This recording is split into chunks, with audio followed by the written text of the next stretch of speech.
이번 순서는 의원들의 의정활동 알아보는 시간이죠. 투데이 의정통신인데요. 오늘은 새누리당 비례대표 의원이자 국회 보건환경포럼 소속이시죠. 문정림 의원과 얘기 나눠보겠습니다. 어서 오십시오. 네, 안녕하십니까. 안녕하세요. 예.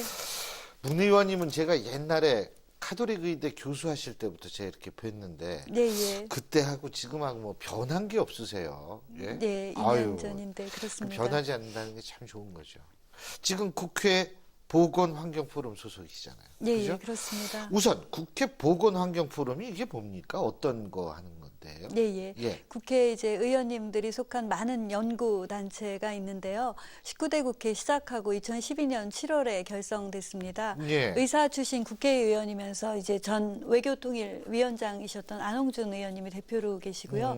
24분의 이제 여야 의원으로 구성되어 있습니다. 예. 이제 목적은 세 가지인데요. 제목이 보건환경포럼이잖아요. 예. 그래서 이제 보건의료 전달 체계를 어떻게 할 것이냐, 건강보험을 어떻게 할 것이냐 하는 것을 이제 첫 번째 연구 대상으로 삼고 있고요. 예. 두 번째는 이제 보건의료가 또 산업적인 측면도 있잖아요. 예. 그래서 보건의료 산업을 어떻게 육성하느냐 하는 부분의 연구를 이제 두 번째 목적으로 하고 있고, 예. 세 번째는 이제 환경 보호를 위해서 어떤 정책을 할 것이냐.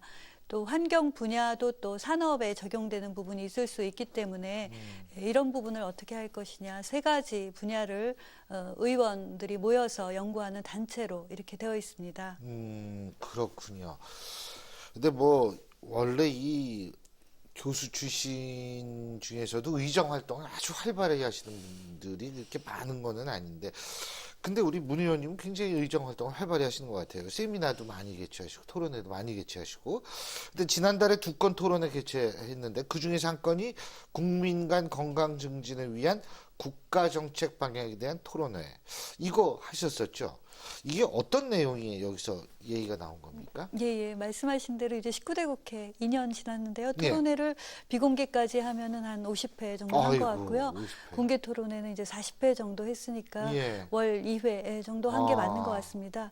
그 중에서 이제 국민 간 건강 증진을 위한 국가 정책 방향은 이라는 토론회는 말씀하신 대로 이제 간 건강을 위해서 이제 간에 여러 가지 질환이 있잖아요. 간 때문이야라는 광고도 있었죠. 예, 국민들이 잘 예. 알고 계셔. 간염, 간경화, 간암 이런 것들이 있잖아요. 근데 이제 우리 이번에 박근혜 정부에서 보건의료, 건강보험 공약 중에 4대 중증 질환이 있었습니다. 예. 기억하실 텐데 이제 암, 뇌혈관 질환, 심장 질환, 희귀 난치성 질환의 국가 부담. 전액 국가 부담 이런 공약이 있었는데요. 이 공약이 4대 질환이 포함된 것은 의료비가 높고 사망을 초래하는 주요 질환이기 때문에 포함이 됐거든요. 예. 그러면 간 질환 중에 암 같은 경우는 암, 뇌혈관 질환, 심장 질환에 포함이 되기 때문에 이제 건강보험 적용에 있어서 국가가 그렇죠. 많이 혜택을 줄 텐데 그 이전에 만성 질환이면서 오래 치유하는 간염, 간경화 같은 것은 지금 보장성을 확대받을 수 없는 상황에 있거든요. 그래서 간경화 같은 경우는 간 질환 같은 경우는 암, 뇌혈관 질환, 심장 질환에 이어서 네 번째에 해당하는 우리나라에서 사망을 초래하는 주요 질환이거든요. 근데 그게 빠져 있습니다. 또 그런 부분도 있고요. 의료비도 또 많은 부분이 있고. 간 이식 뭐 이런 것도 포함이 되겠죠. 예, 그럴 수 있습니다. 그래서 이런 간 질환에 대해서 더 이상 이제 개인의 부담일 뿐만 아니라 사회적 부담, 국가 부담이 될 수 있다는 차원에서 간 질환이 이제 감염에 의해서도 되고 알코올성 질환도 있고 여러 가지가 있잖아요. 그래서 예. 더 이상 개인의 노력뿐만 아니라 사회적 국가 인식이 필요하다라는 차원에서 알코올에 대한 대책, 또 간염 예방 접종, 또 간 질환에 대한 사회적 인식, 또 국가 인식 뭐 이런 것을 종합적으로 논의하기 위한 토론회였습니다. 예. 의원으로서보다도 이제 이 의과대학 교수로서 보실 때 우리나라 사람들 술 좀 줄이면 간 질환 좀 줄어들지 않나요? 그럴 수 있죠. 그럴 수 있죠. 예. 그래서 이제 음주가 문화다라고 해서 자율적인 조정을 할 거냐, 아니면 음주를 할 수 있는 뭐 구역을 제한한다든지 대상을 제한한다든지 이런 담배처럼. 것을 할 거냐, 뭐 이런 것도 사실은 논의가 필요할 수 있다고 생각을 합니다. 그리고 그 북한 결핵 퇴치 이쪽에도 관심이 많으신 것 같아요. 토론회도 개최하시고. 근데 우리나라도 지금 뭐 얼마 전에도 결핵이 발생하고 이런 일이 있지 않습니까? 네. 이 북한은 물론 더 심하겠지만 지금 북한의 결핵의 상황이 어떻습니까? 예, 예. 지금 이제 북한이 완전히 개방된 사회는 아니지만 이제 추정하기로는 북한의 결핵 인구가 한 13만 정도 된다 이렇게 생각을 하고 있고요. 또 세계보건기구가 파악한 바에 의하면 매년 2만 2천 명이 결핵으로 사망한다. 예. 이렇게 되어 있습니다. 또 새로 최근에 발생하는 결핵 환자가 연 4만 명이다.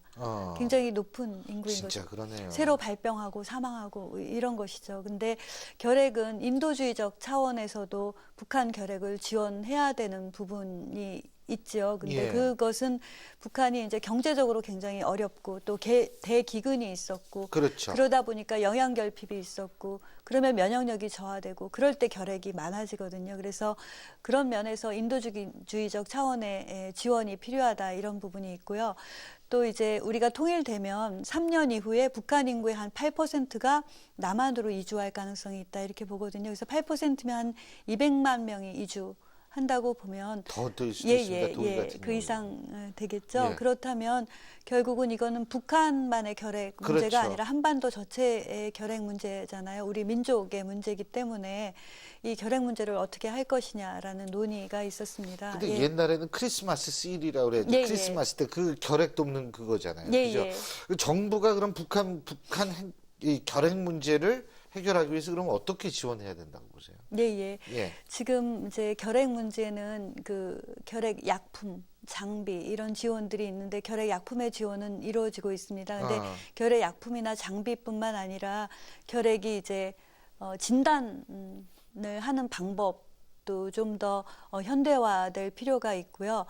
또 진단하는 방법을 가르쳐 주더라도 북한 내 인프라가 잘 구축되어 있지 않으면 활용이 되지 않기 때문에 진단법, 인프라 구축 이런 것들을 해야 되고요.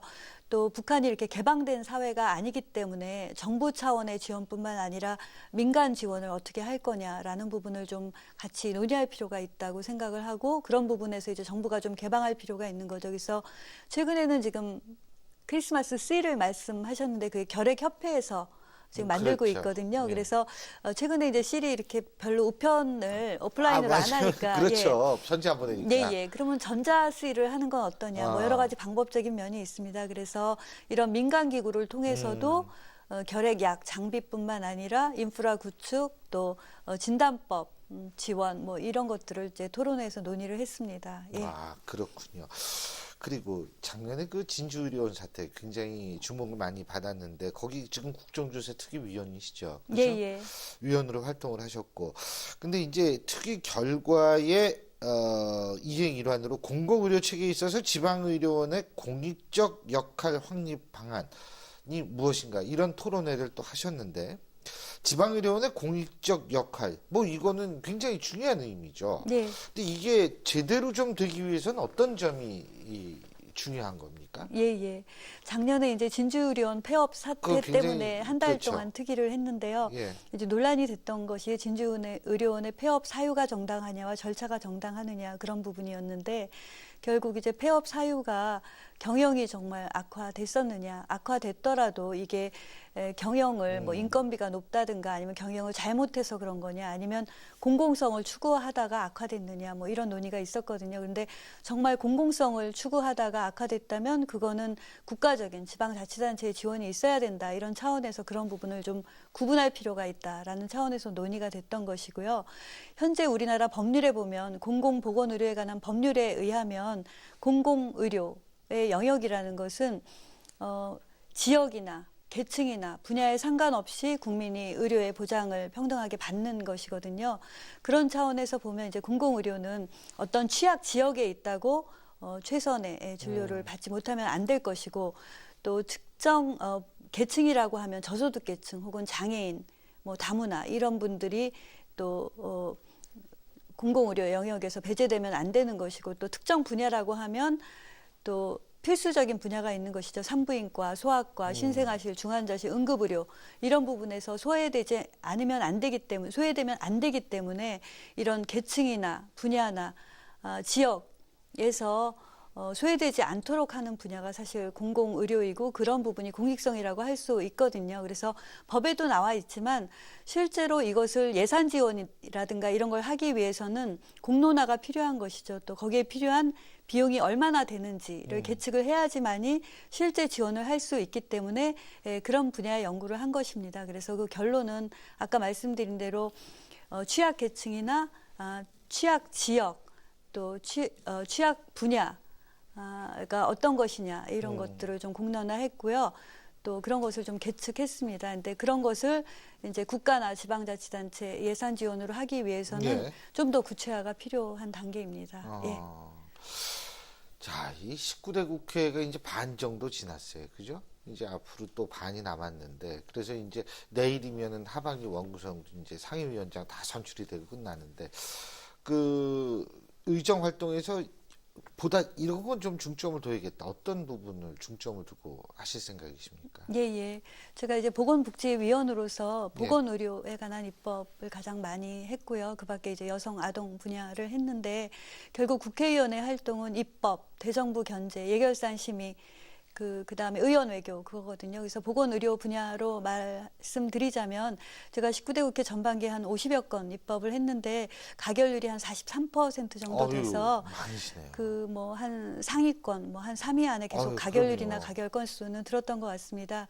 근데 이제 그것을 말씀드리는 것은 법을 할 때 정말 필요한 법이냐, 또 현장을 반영한 법이냐, 또 법을 발의해서 정말 현장이 좋아지느냐, 그 다음에 거기에 맞는 처벌 수위가 적절하냐 이런 분야를 따지는 것도 중요하시고 가장 중요한 것은 가치를 추구하는 법이 돼야 된다고 생각을 합니다. 그래서 생명과 인권과 같은 미래지향적인 가치를 반영할 수 있는 입법 예. 또 이렇게 하겠다고 생각하고 있고요.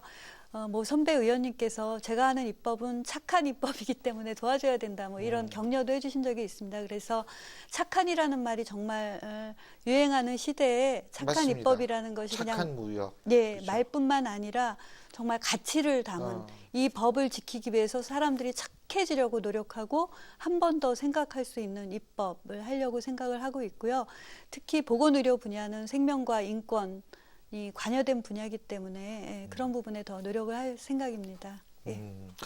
뭐 사실 비례대표에서 특히 전문성을 아주 너무나 잘 살리고 계시는 것 같은데 맞습니다. 이 법안 가결률이 제일 중요하거든요. 사실은 그게 이렇게 높다라는 사실 자체는 진짜 고민 속에서 나온 법안이라는 것도 의미하는 거고요. 정말 법안에 있어서의 발의가 아주 모범적인 사례라고 저는 항상 생각하고 있습니다. 앞으로도 그런 모습 계속 보여주시면 우리나라가 서서히 하지만 많이 변할 수 있을 거라는 생각이 듭니다. 오늘 말씀 잘 들었습니다. 예, 고맙습니다. 고맙습니다. 예. 예.